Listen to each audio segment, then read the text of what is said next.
Hello everyone, welcome back to the channel. Hoping you are doing great.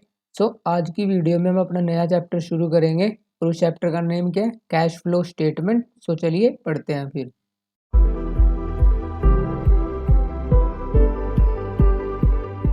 जो cash flow statement है, इसका मतलब इसके नेम से ही क्लियर हो रहा है।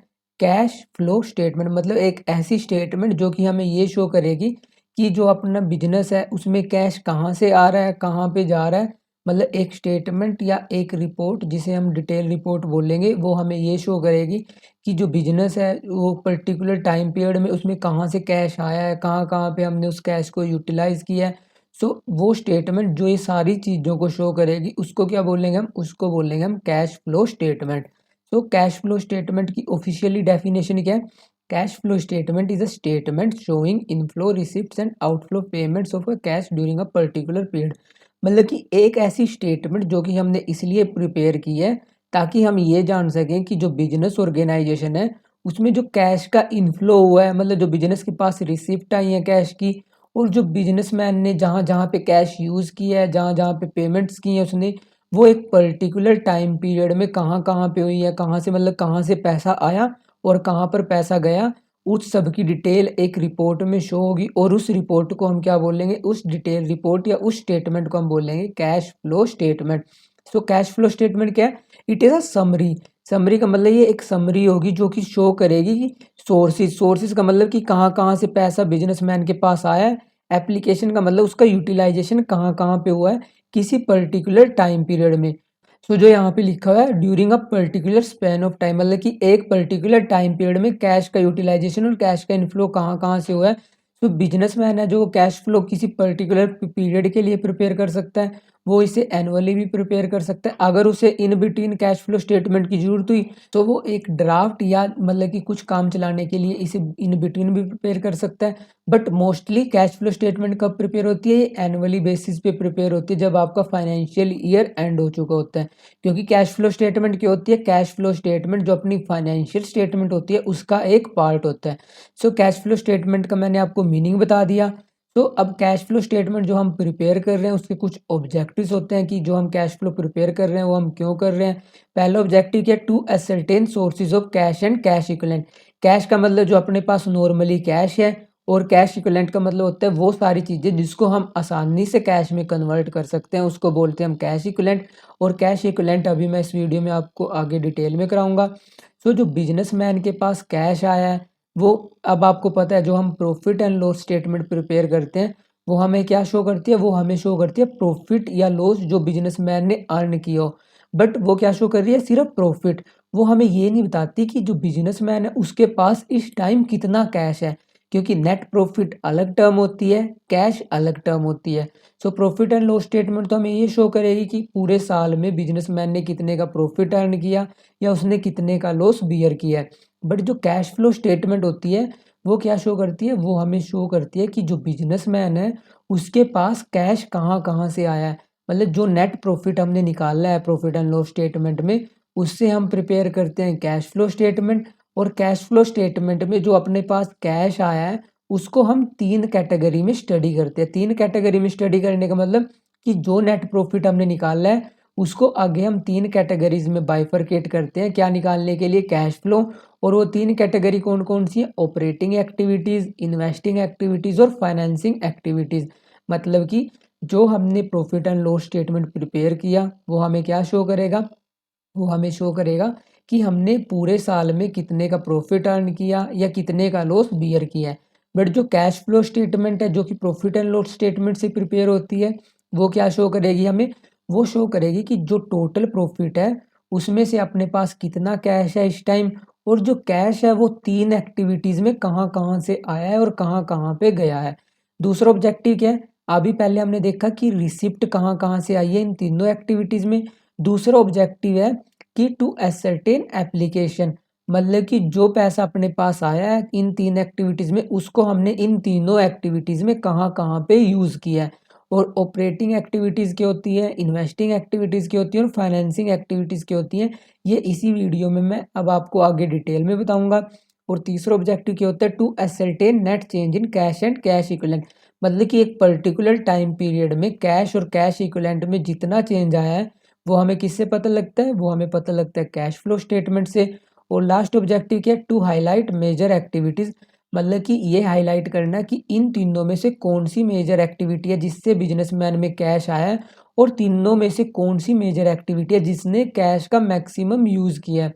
तो ये सब कहाँ से पता लगता है हमें, ये सब पता लगता है हमें जब हम अपनी प्रिपेयर करते हैं कैश फ्लो स्टेटमेंट। तो कैश फ्लो स्टेटमेंट प्रिपेयर करने के ये कुछ ऑब्जेक्टिव्स थे। अब हम देख लेते हैं इम्पोर्टेंस और uses of cash flow statement, मतलब कि अब जो हम कैश फ्लो स्टेटमेंट प्रिपेयर कर रहे हैं उसके कुछ बेनिफिट्स तो होंगे ही। पहला बेनिफिट क्या है, useful for short term financial planning. अब हर बिजनेसमैन को फाइनेंशियल प्लानिंग करनी पड़ती है कि उसके पास पैसा कहाँ से आएगा, कहाँ वो उसे यूज़ करेगा, किस प्रोजेक्ट में यूज़ करेगा, किस टाइम पे यूज़ करेगा। सो फाइनेंशियल प्लानिंग करने के लिए क्या चाहिए होती है, कैश फ्लो स्टेटमेंट, क्योंकि कैश फ्लो स्टेटमेंट हमें क्या बताती है कि बिजनेसमैन के पास ऑपरेटिंग एक्टिविटी से कितना पैसा आया, ऑपरेटिंग एक्टिविटी में कितना यूज़ हुआ, ऐसी इन्वेस्टिंग एक्टिविटी में से कितना आया और कितना यूज़ हुआ, फाइनेंसिंग एक्टिविटी से कितना आया और कितना यूज़ हुआ। तो ये सारी डिटेल उसे कहाँ से पता लगती है, कैश फ्लो स्टेटमेंट से। सो कैश फ्लो स्टेटमेंट किस चीज़ में मदद करती है, शॉर्ट टर्म फाइनेंशियल प्लानिंग में। दूसरा ऑब्जेक्टिव है useful in preparing the cash budget. अब हर बिजनेसमैन एक कैश बजट प्रिपेयर करता है, जैसे कि कोई भी फादर जब वो अपनी बेटी की शादी करते हैं तो वो पहले बजट प्रिपेयर करते हैं कि कितने गेस्ट बुलाने हैं, क्या क्या डिशेस करनी है, कितने का खर्चा आ जाएगा, कितने का शगुन देना है। ऐसे ही जो बिजनेसमैन होते हैं वो भी कैश बजट बनाते हैं किसी भी साल का, जैसे कि इस साल में कैश कहाँ कहाँ से आएगा, कहाँ कहाँ यूज़ होगा, कितना यूज़ होगा।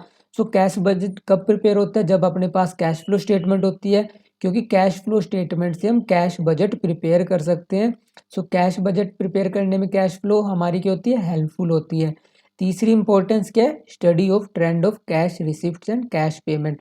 अब ये देखने के लिए कि 4-5 सालों का ट्रेंड क्या चल रहा है, कि कैश कहाँ से आ रहा है, कहाँ पर जा रहा है, ये सब भी हमें कब पता लगता है, जब हम 4-5 साल की कैश फ्लो स्टेटमेंट को एनालाइज करते हैं। फोर्थ इंपॉर्टेंस क्या है, helpful in ascertaining cash flow from various activities. मतलब कि मैंने आपको बताया कि हम जो कैश फ्लो स्टेटमेंट प्रिपेयर करते हैं उसमें हम कैश फ्लो को 3 एक्टिविटीज़ में स्टडी करते हैं, कि ऑपरेटिंग एक्टिविटी से कितना आया, फाइनेंसिंग से कितना आया और इन्वेस्टिंग से कितना आया। सो इन सब को डिटेल में स्टडी करने के लिए हमें किससे मदद मिलती है, हमें मदद मिलती है कैश फ्लो स्टेटमेंट से। क्योंकि जो अपना प्रॉफिट एंड लॉस स्टेटमेंट होती है वो तो हमें सिर्फ ये बता देती है कि इस साल में आपने कितना प्रॉफिट अर्न किया, कितना लॉस बियर किया। वो ये नहीं बताती डिटेल में कि कैश कहाँ से आया है, कैश कहाँ पे गया है, ये सब कहाँ से पता लगता है हमें, ये सब पता लगता है हमें कैश फ्लो स्टेटमेंट से। और फिफ्थ एडवांटेज क्या है, helpful in making dividend decision. अब हर बिजनेसमैन को जब उसका फाइनेंशियल ईयर एंड होता है तो उसे डिविडेंड पे करना पड़ता है, इक्विटी शेयर होल्डर्स को और प्रेफरेंस शेयर होल्डर्स को। सो जो डिविडेंड है कितना देना है ये कब डिसाइड कर पाएगा कोई भी बिजनेसमैन, जब उसे ये पता होगा कि उसके पास कितना कैश है एट प्रेजेंट। क्योंकि प्रॉफिट के बेस पे वो डिविडेंड तो डिक्लेयर कर देगा, बट तब तक वो जेन्युइन डिसीजन नहीं ले पाएगा जब तक उसे ये नहीं पता होगा कि एट प्रेजेंट उसके पास कितना कैश है। तो उसके पास कितना कैश है, कहाँ से आया, कहाँ पे गया, उसे कब पता लगेगा, जब वो अपनी कैश फ्लो स्टेटमेंट प्रिपेयर करेगा। और लास्ट एडवांटेज क्या है, टेस्ट फॉर मैनेजीरियल डिसीजन। अब बिजनेसमैन को बहुत सारे डिसीजन लेने पड़ते हैं कि किसी एसेट में इन्वेस्ट करना है, यहाँ से पैसा उठाना है, इस बंदे को लोन देना है। तो ये सब डिसीजन वो कब ले पाता है, ये सब सारे के सारे डिसीजन वो तब ले पाएगा जब वो कैश फ्लो स्टेटमेंट प्रिपेयर कर लेगा। क्योंकि कैश फ्लो स्टेटमेंट उसे एक डिटेल इन्फॉर्मेशन दे देगी कि यहाँ से बिजनेसमैन में कैश आया है, यहाँ पे बिजनेसमैन के पास कैश गया है। तो ये सारी एडवांटेजेस थी कैश फ्लो स्टेटमेंट की, जिनकी वजह से कैश फ्लो स्टेटमेंट प्रिपेयर की जाती है। अब जैसे हर सिक्के के दो पहलू होते हैं, ऐसे ही कैश फ्लो स्टेटमेंट की कुछ एडवांटेजेस हैं और कुछ डिसएडवांटेजेस हैं। तो अब हम देखेंगे limitations of cash flow statement. पहली लिमिटेशन क्या है, पॉसिबिलिटी ऑफ विंडो ड्रेसिंग। अब आपने क्लास 11th में पढ़ा होगा विंडो ड्रेसिंग क्या होता है। जब हम अपनी फाइनेंशियल स्टेटमेंट को मैनिपुलेट कर देते हैं ताकि वो अच्छे फाइनेंशियल रिजल्ट शो करे, तो उसे बोलते हैं हम विंडो ड्रेसिंग। और window dressing cash flow statement में पॉसिबल है क्योंकि आप कैश फ्लो को ईजिली मैनिपुलेट कर सकते हो। सो जब अपना कैश फ्लो ही मैनिपुलेट हो जाएगा, उसमें विंडो ड्रेसिंग हो जाएगी, सो वो अल्टीमेटली बेस्ट रिजल्ट तो शो नहीं करेगा।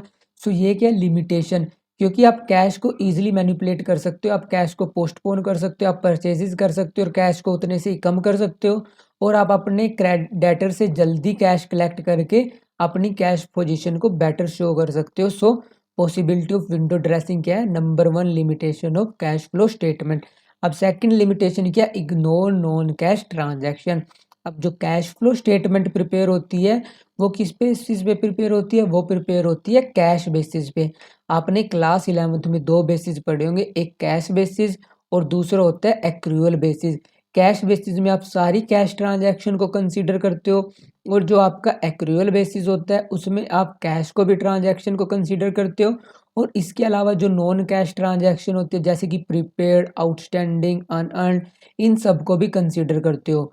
और इसके अलावा नॉन कैश ट्रांजैक्शन में क्या आ जाता है, जैसे कि डेप्रिसिएशन हो गया, इसके अलावा आपने कोई बैड डेट रिटर्न ऑफ की, ये सब आती हैं आपकी non cash transaction. But cash flow में आप सारी की सारी नॉन कैश ट्रांजैक्शन इग्नोर करते हो। सो ये क्या, ये है limitation of cash flow statement, क्योंकि आप सारी जो 100% ट्रांजैक्शन है उसको कंसीडर नहीं कर रहे, आप उसमें से कुछ एक ही ट्रांजैक्शन को कंसीडर कर रहे हो। सो ये इसकी दूसरी लिमिटेशन है।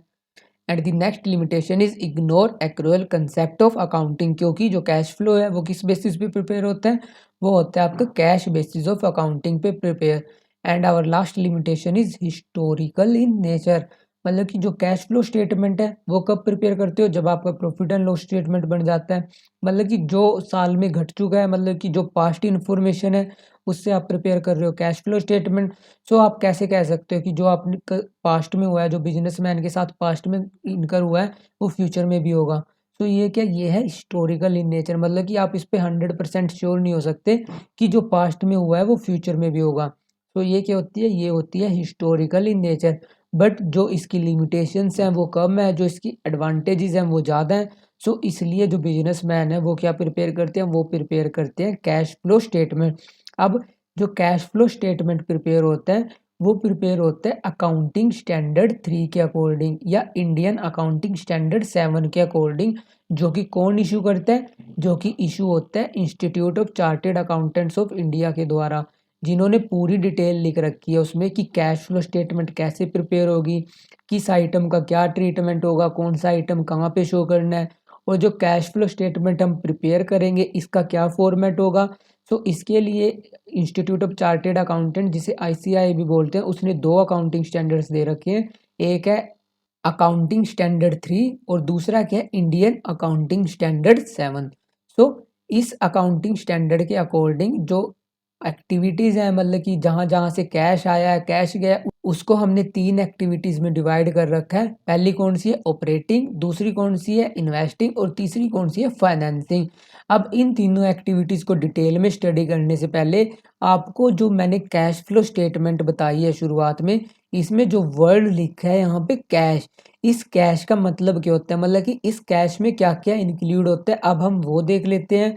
सो the term cash here stand for cash and cash equivalent, मतलब कि जो वर्ड कैश यूज हुआ है इसमें दो टर्म्स आती हैं, एक तो आता है आपका कैश और दूसरा आता है आपका कैश इक्विवेलेंट। कैश का मतलब क्या होता है, जो आपके पास कैश इन हैंड है, मतलब कि जो आपके पास नोट्स हैं 100 रुपये का, 200 रुपये का, 1000 2000 रुपये का, और जो आपके बैंक में डिमांड डिपॉजिट है। डिमांड डिपॉजिट का मतलब कि जो आपके बैंक अकाउंट में पैसा है जिसको आप जब चाहे विड्रॉ कर सकते हो, सो उसे बोलते हैं हम डिमांड डिपॉजिट। सो कैश में क्या क्या इंक्लूड होगा, कैश इन हैंड, जो आपके पास नोट्स हैं, सिक्के हैं आपके पास, और जो आपके बैंक में डिमांड डिपॉजिट है जिसमें से आप जब चाहे पैसा निकलवा सकते हो। सो ये दोनों आएंगे आपके कैश में।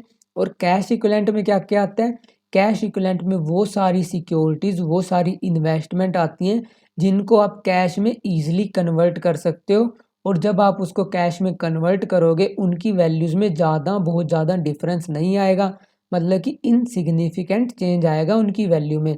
जैसे कि आपके पास ट्रेजररी बिल है, आपके पास कॉमर्शियल पेपर हैं, वो सब किस में आएंगे, वो सब आएंगे कैश इक्विवेलेंट में। कैश इक्विवेलेंट का मतलब वो सारी short term highly liquid investment जिनको आप कैश में इजीली कन्वर्ट कर सकते हो, और उनकी वैल्यू में ज़्यादा चेंज नहीं होगा जब आप उनको कैश में कन्वर्ट करोगे। सो उन सारी सिक्योरिटीज़ को हम किस में कंसीडर करते हैं, उन सारी सिक्योरिटीज़ को हम कंसीडर करते हैं कैश इक्विवेलेंट में। सो नॉर्मली कोई भी इन्वेस्टमेंट को हम कैश इक्विवेलेंट में तब कंसीडर करते हैं जब उसका शॉर्ट टर्म मैच्योरिटी पीरियड हो। Short term maturity period suppose करो जैसे कि 3 महीने या उससे कम हो, तब हम उसको लेंगे कैश इक्विवेलेंट में। जैसे कि हमने कोई सिक्योरिटी परचेज करी और 3 महीने बाद हम उसकी रिडम्पशन हो जाएगी, मतलब हम उसको कैश में कन्वर्ट कर सकते हैं, तब हम उसको लेंगे कैश इक्विवेलेंट में। सपोज करो अब हम किसी कंपनी के इक्विटी शेयर परचेज करते हैं, सो इक्विटी शेयर तो तब तक नहीं रिडीम करेगी कंपनी जब तक कंपनी बिल्कुल ख़त्म ना हो जाए। बट ऐसे ही अगर हम उस कंपनी के प्रेफरेंस शेयर परचेज कर लेते हैं और सपोज करो जो हमने प्रेफरेंस शेयर परचेज किए हैं वो 2 महीने बाद कंपनी उनको रिडीम करेगी, उनकी रीपेमेंट करेगी, तब हम उसको करेंगे कैश इक्विवेलेंट में कंसीडर। बट वही अगर प्रेफरेंस शेयर 10 साल बाद रिडीम करेगी कंपनी, तब हम उसको कैश इक्विवेलेंट में कंसीडर नहीं करेंगे, क्योंकि कैश इक्विवेलेंट में वो सारी सिक्योरिटीज़ आती हैं जिनको हम कैश में ईजिली कन्वर्ट कर सकते हैं। अब 10 साल में तो पता नहीं क्या क्या हो जाए, उसकी वैल्यू में कितना भी चेंज आ सकता है, सो इसलिए हम उसको कैश इक्विवेलेंट में कंसीडर नहीं करेंगे। So cash and cash equivalent में हम क्या क्या कंसीडर करते हैं? कैश एंड कैश इक्विवेलेंट में हम कैश इन हैंड लेंगे, कैश एट बैंक लेंगे, करंट इन्वेस्टमेंट लेंगे जिसमें क्या क्या आएगा, treasury bill, commercial paper, short term investment लेंगे, मार्केटेबल सिक्योरिटीज़ लेंगे, चेक्स लेंगे, ड्राफ्ट्स ऑन हैंड लेंगे। ड्राफ्ट्स का मतलब बिल्स रिसीवेबल, ये सब आते हैं आपके ड्राफ्ट्स में। बस आपको 2 चीज़ों का ध्यान रखना है, जो आपके पास बैंक ओवरड्राफ्ट दिया है या जो कैश क्रेडिट दिया होता है, ये क्या होता है? ये होता है आपकी फाइनेंसिंग एक्टिविटी, और फाइनेंसिंग एक्टिविटी क्या होती है अभी मैं आपको डिटेल में बताऊंगा। बट जो बैंक ओवरड्राफ्ट होता है और जो कैश क्रेडिट होता है, ये क्या होता है? ये होती है आपकी शॉर्ट टर्म बोरोइंग, ना कि cash and cash equivalent. So bank overdraft और कैश क्रेडिट को आप किस में कंसीडर करोगे? इसको आप कंसीडर करोगे शॉर्ट टर्म बोरोइंग में। आप कभी भी इसको ना तो कैश एज्यूम करोगे ना कैश इक्विवेलेंट एज्यूम करोगे, क्योंकि कैश एंड कैश इक्विवेलेंट में हम किन को लेते हैं? कैश एंड कैश इक्विवेलेंट में लेते हैं हम सिर्फ cash in hand, cash at bank, current investment, short term investment, cheques and drafts on hand. So इन 5 चीज़ों को हम लेंगे कैश एंड कैश इक्विवेलेंट में। जो मैंने अब आपको बताया था कि अकाउंटिंग स्टैंडर्ड 3 के अकॉर्डिंग जो एक्टिविटीज़ हैं बिजनेस ऑर्गेनाइजेशन की, जहाँ से कैश आया है, जहाँ पे कैश गया है, उनको हमने 3 कैटेगरीज में डिवाइड कर रखा है। और वो 3 कौन कौन सी हैं? ऑपरेटिंग, इन्वेस्टिंग और फाइनेंसिंग। अब इन तीनों एक्टिविटीज़ को हम डिटेल में स्टडी करेंगे। सो अपनी फर्स्ट एक्टिविटी कौन सी है? अपनी फर्स्ट एक्टिविटी है ऑपरेटिंग एक्टिविटीज़। ऑपरेटिंग एक्टिविटीज़ का मतलब क्या होता है? ऑपरेटिंग एक्टिविटीज़ वो एक्टिविटीज़ होती हैं जो कि बिजनेस की मेन रिवेन्यू जनरेटिंग एक्टिविटीज़ होती हैं, मतलब कि जिसके लिए हमने बिजनेस ऑर्गेनाइजेशन इनकॉर्पोरेट किया है। जैसे कोई कंपनी है जो कि कार मैन्युफैक्चर कर रही है, सो कार मैन्युफैक्चरिंग उसकी क्या होगी? Operating activities. ऐसे कोई दूसरी कंपनी है जो कि ब्रेड मैन्युफैक्चर कर रही है, उसकी मेन ऑपरेटिंग या मेन रेवेन्यू जनरेटिंग एक्टिविटीज़ की होगी ब्रेड मैन्युफैक्चर करना। ऑल्दो इसके अलावा वो कुछ और सर्विसेज भी प्रोवाइड कर रही होगी, कुछ और प्रोडक्ट्स भी मैन्युफैक्चर कर रही होगी, बट उसका मेन प्रोडक्ट क्या है? ब्रेड मैन्युफैक्चर करना। सो ब्रेड से रिलेटेड जितनी भी एक्टिविटीज़ आएंगी वो किस में आएंगी? वो आएंगी उसकी ऑपरेटिंग एक्टिविटीज़ में। सो ऑपरेटिंग एक्टिविटीज़ क्या होती हैं? ऑपरेटिंग एक्टिविटीज़ होते हैं किसी भी बिजनेस ऑर्गेनाइजेशन की मेन रेवेन्यू जनरेटिंग एक्टिविटीज़, मतलब कि जिसके लिए हमने बिजनेस ऑर्गेनाइजेशन शुरू की है, उसकी जो मूलभूत एक्टिविटीज़ होती है उसको हम क्या बोलते हैं? उसको बोलते हैं हम ऑपरेटिंग एक्टिविटीज़। मतलब कि अगर आप उन एक्टिविटीज़ को छोड़ दोगे, आपका बिजनेस ऑर्गेनाइजेशन बिल्कुल ख़त्म हो जाएगा। सो वो होती हैं अपनी ऑपरेटिंग एक्टिविटीज़। सो ऑपरेटिंग एक्टिविटीज़ में हम किन किन एक्टिविटीज़ को कंसीडर करते हैं? जैसे कि आपको कैश मिला है, आपने गुड्स बेचे हैं, या जो आपने सर्विसेज प्रोवाइड करी हैं जिसके लिए आपने बिजनेस ऑर्गेनाइजेशन खड़ा किया है, सो वो किस में आएंगी? ऑपरेटिंग एक्टिविटीज़ में। इसके अलावा आप कोई बुक्स वगैरह पब्लिश करते हो, उसके अगेंस्ट आपको कोई रॉयल्टी मिली है, फीस मिली है, कमीशन मिली है, वो भी ऑपरेटिंग में आएंगी। इसके अलावा आपने क्रेडिट पे सेल करी, आपको डेटर से कुछ पैसा मिला, बिल रिसीवेबल से कुछ पैसा मिला, आपने परचेज करे हैं गुड्स या सर्विसेज ताकि आप उनको आगे सेल कर सको, ये भी किस में आएगा? ऑपरेटिंग में। इसके अलावा आपने क्रेडिटर्स को पेमेंट करी, बिल्स पेबल्स की पेमेंट करी, वेजेस पे करी, सैलरीज पे करी, आपने कैश पेमेंट करी, आपने इनकम टैक्स पे किया, और जो इनकम टैक्स आपने पे किया है वो किससे रिलेटेड है? आपकी मेन रेवेन्यू जनरेटिंग एक्टिविटी से, तब आप उसको लोगे ऑपरेटिंग एक्टिविटीज़ में। अगर ये आपका मेन रेवेन्यू जनरेटिंग एक्टिविटी से रिलेटेड नहीं हुआ इनकम टैक्स, तब आप इसको या तो फाइनेंसिंग में कंसीडर करोगे या इन्वेस्टिंग में कंसीडर करोगे। बट अगर वो मेन रेवेन्यू जनरेटिंग एक्टिविटी से रिलेटेड हुआ, जैसे कि कोई बिजनेसमैन है जिसने कोई बिजनेस स्टार्ट किया है कार मैन्युफैक्चरिंग का, और जो कार मैन्युफैक्चरिंग से उसकी इनकम आई है, उस पे जो वो इनकम टैक्स पे करेगा वो किस में लेंगे हम, वो लेंगे हम ऑपरेटिंग एक्टिविटीज़ में। अगर वो ज़्यादा इनकम टैक्स पे कर देता है सपोज करो, और गवर्नमेंट उसमें से कुछ रिफंड कर देती है, वो किस में लेंगे हम, वो लेंगे हम ऑपरेटिंग एक्टिविटीज़ में। सो ऑपरेटिंग एक्टिविटीज़ में ये सारी एक्टिविटीज़ आती हैं। और इसके अलावा अपने पास कुछ बिजनेस होते हैं जिनका मेन बिजनेस होता है, जैसे कि लोन रिसीव करना, लोन देना किसी बंदे को, जैसे कि कोई बैंकिंग बिजनेस है जैसे कि एसबीआई है, पीएनबी है। उनका मेन काम क्या होता है, उनका मेन काम होता है कोई भी बंदा है उनके डिपॉजिट को एक्सेप्ट करना, उनको लोन देना, इसके अलावा कुछ और फाइनेंशियल सर्विस देना, क्योंकि ये सारे क्या होते हैं फाइनेंशियल एंटरप्राइज। इनका मेन बिजनेस मैन्युफैक्चरिंग नहीं होता, मेन बिजनेस होता है इनका फाइनेंशियल सर्विसेज प्रोवाइड करना। ऐसी कोई म्यूचुअल फंड कंपनी है जिसका मेन एम क्या होगा, जो सिक्योरिटीज़ हैं उनको परचेज करना, उनको सेल करना। सो ये सब इसकी क्या होंगी, ये सब होंगी इसकी मेन रेवेन्यू जनरेटिंग एक्टिविटीज़। सो इन सब को हम किस में कंसिडर करेंगे, उसकी ऑपरेटिंग एक्टिविटीज़ में। अगर ये कोई सिक्योरिटी परचेज करती है, सिक्योरिटी सेल करती है, ऐसी कोई बैंक लोन देता है, ऐसे ही उस किसी कंपनी के डिपॉजिट एक्सेप्ट करता है, जैसे हम जाके बैंक में अपने कैश डिपॉजिट कराते हैं, हम हमारे सेविंग अकाउंट होते हैं, एफडीआई होती है हमारी, उसमें फिक्स्ड डिपॉजिट होते हैं, करंट डिपॉजिट होते हैं। तो ये सब किस में आएगा हमारा, ये सब आएगा उसकी ऑपरेटिंग एक्टिविटीज़ में, क्योंकि ये क्या है उसका main revenue generating activities. But interest paid, interest received as well as dividend received will also consider as operating activities in case of financial enterprise। क्योंकि जो दूसरे बिजनेसमैन है जैसे कि मैन्युफैक्चरिंग ऑर्गेनाइजेशन हो गया, जो कार मैन्युफैक्चर कर रहा है, अगर वो इंटरेस्ट पे करेगा, इंटरेस्ट रिसीव करेगा, तो ये तो उसका मेन रेवेन्यू जनरेटिंग काम तो होगा नहीं, क्योंकि उसका मेन काम क्या होगा, जो उसने कार मैन्युफैक्चर करी उससे जितना पैसा आएगा वो उसका मेन रेवेन्यू जनरेटिंग एक्टिविटीज़ होगी। बट अगर कोई फाइनेंशियल एंटरप्राइज है जैसे कि बैंक है या म्यूचुअल फंड कंपनी है, अगर वो इंटरेस्ट पे करेगा तो उसका तो ये नॉर्मल काम है, क्योंकि वो डिपॉजिट एक्सेप्ट करता है, लोन देता है। सो इंटरेस्ट रिसीव करना और इंटरेस्ट पे करना उसका नॉर्मल काम है। सो ये उसकी ऑपरेटिंग एक्टिविटी होगी। ऐसी अगर वो डिविडेंड रिसीव कर रहा है, डिविडेंड रिसीव करने का मतलब जैसे कि कोई म्यूचुअल फंड कंपनी है अपने पास, क्योंकि उसका मेन काम तो क्या है, सिक्योरिटीज परचेज करना, सिक्योरिटीज सेल करना। तो वो दूसरी बिजनेसमैन या जो दूसरी कंपनीज है उनके शेयर्स परचेज करेगी, उनके डिबेंचर्स परचेज करेगी और उनको फिर बेच देगी। तो उन पे जो डिविडेंड रिसीव करेगी वो तो उसका नॉर्मल रूटीन वर्क है कि उसे जो डिफरेंट कंपनी के उसने शेयर परचेज कर रखे हैं उन पे उसे डिविडेंड तो मिलेगा ही। तो जो डिविडेंड रिसीव करेगी म्यूचुअल फंड कंपनी, ये क्या होगी, ये होगी उसकी ऑपरेटिंग एक्टिविटीज़, ना कि फाइनेंसिंग एक्टिविटी। बट जो आपके दूसरे एंटरप्राइज हैं जैसे कि जो कार मैन्युफैक्चरिंग का बताया मैंने आपको, बाइक मैन्युफैक्चरिंग का बताया, ब्रेड मैन्युफैक्चरिंग का बताया, उनका मेन काम ये तो होगा नहीं कि वो शेयर परचेज करें, शेयर सेल करें, क्योंकि उनका मेन काम क्या है, ब्रेड को मैन्युफैक्चर करना, उसे बेचना, उससे कैश रिसीव करना। सो इनके लिए जो ये डिविडेंड रिसीव है ये ऑपरेटिंग एक्टिविटी में कंसीडर नहीं करेंगे हम उनको, ये उनकी किस में आएगी, ये आएगी उनकी इन्वेस्टिंग एक्टिविटीज़ में। और इन्वेस्टिंग एक्टिविटीज़ में ये क्यों आएगी, ये मैं अभी आपको आगे डिटेल में बताऊंगा जब मैं आपको इन्वेस्टिंग एक्टिविटीज़ बताऊंगा। सो ऑपरेटिंग एक्टिविटीज़ में क्या आता है, ऑपरेटिंग एक्टिविटीज़ में वो सारी एक्टिविटीज़ आती हैं जो कि बिजनेसमैन की मेन रेवेन्यू जनरेटिंग एक्टिविटीज़ होती हैं। अब कोई भी बिजनेसमैन है, अब हर बिजनेसमैन की जो मेन रेवेन्यू जनरेटिंग एक्टिविटीज़ होती हैं वो डिफ़र करती हैं, क्योंकि जो मैन्युफैक्चरिंग बिजनेस है उनकी ये होती है मेन रेवेन्यू जनरेटिंग एक्टिविटीज़।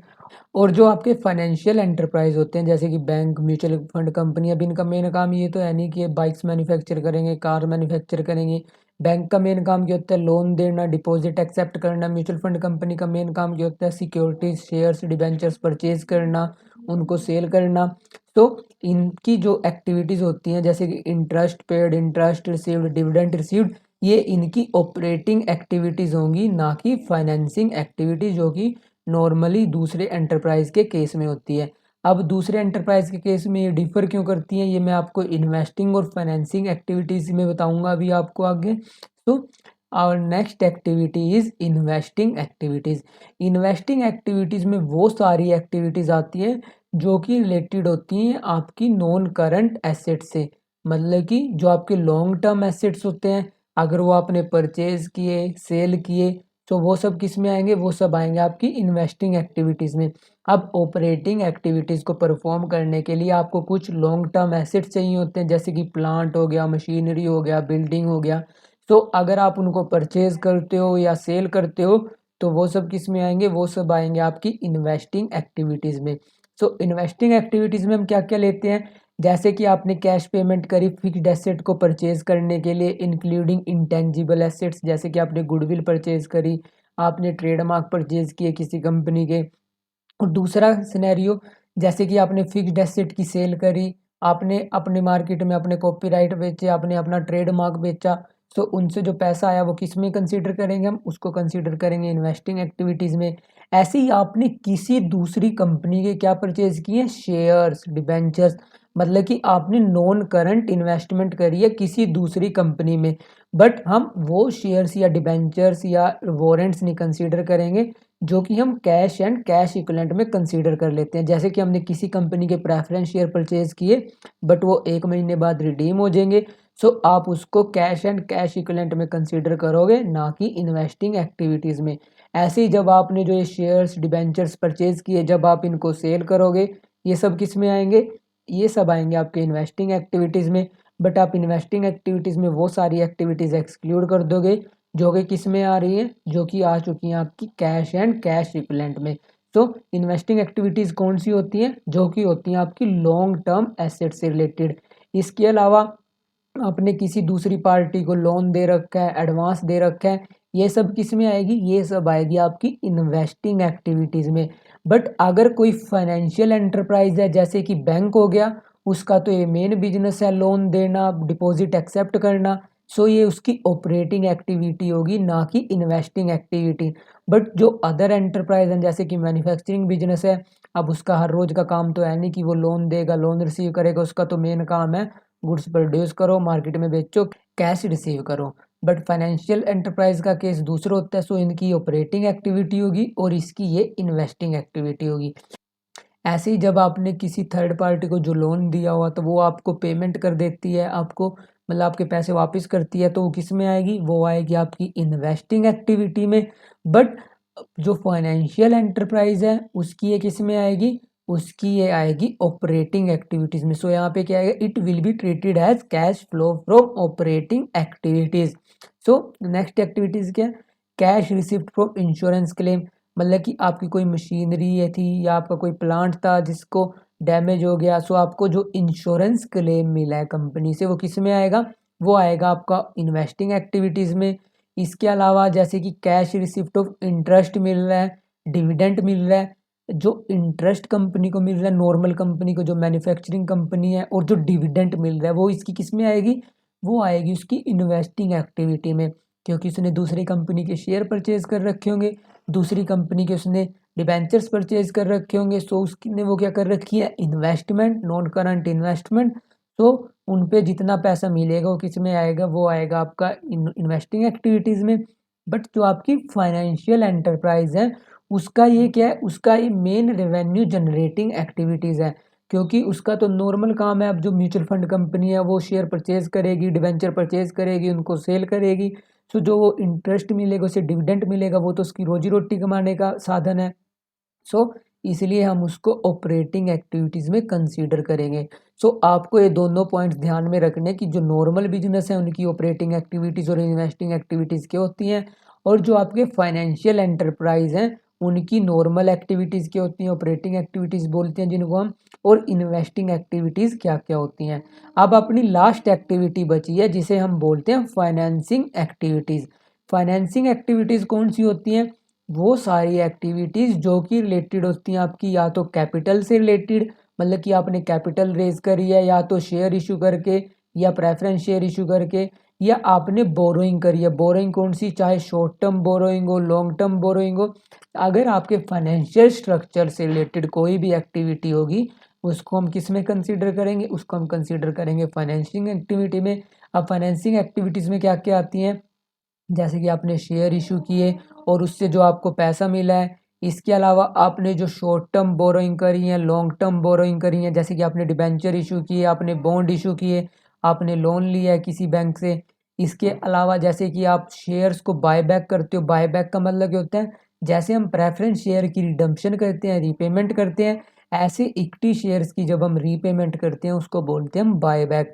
इसके अलावा आपने कैश रीपेमेंट करी, शॉर्ट टर्म बोरिंग जो आपने बोरिंग ली थी, जब आप उसकी रीपेमेंट करोगे, लॉन्ग टर्म बोरिंग की रीपेमेंट करोगे, रिडम्पशन करोगे, आपने जो बॉन्ड्स इशू कर रखे थे उनकी रिडम्पशन करोगे, ये सब किस में आएगा, ये सब आएगा आपका फाइनेंसिंग एक्टिविटीज़ में।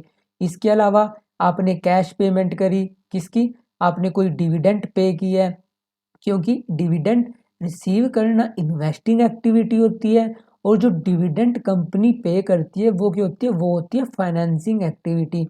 चाहे आपका फाइनेंशियल एंटरप्राइज हो, चाहे नॉन फाइनेंशियल जो मैन्युफैक्चरिंग वगैरह होते हैं, चाहे ये कंपनी हो, अगर कंपनी डिविडेंड पे करेगी वो हमेशा फाइनेंसिंग एक्टिविटी होती है। फाइनेंसिंग एक्टिविटी क्यों होती है, क्योंकि अब कंपनी डिविडेंड किस पे करेगी, कंपनी ने जो शेयर इशू कर रखे हैं उसके खुद के शेयर, उसकी कंपनी के खुद के शेयर। अब जो उसने शेयर इशू किए उससे उसने पैसा अरेंज किया, तो जो उसने पैसा अरेंज किया वो किस में आता है, फाइनेंसिंग एक्टिविटी में। अब जो उस पर रिटर्न पे करेगी वो भी तो फाइनेंसिंग होगी ना, चाहे आपका फाइनेंशियल एंटरप्राइज हो चाहे नॉन फाइनेंशियल एंटरप्राइज हो। जो डिविडेंड पे होगा, चाहे वो इंटरिम डिविडेंड हो, इंटरिम डिविडेंड का मतलब कि जो साल के बीच में पे होता है, चाहे प्रपोज डिविडेंड हो जो कंपनी ने प्रपोज किया 31 मार्च को, जो कि नेक्स्ट ईयर में पे होगा, वो हमेशा किस में आएगा, वो हमेशा आएगा आपका फाइनेंसिंग एक्टिविटी में।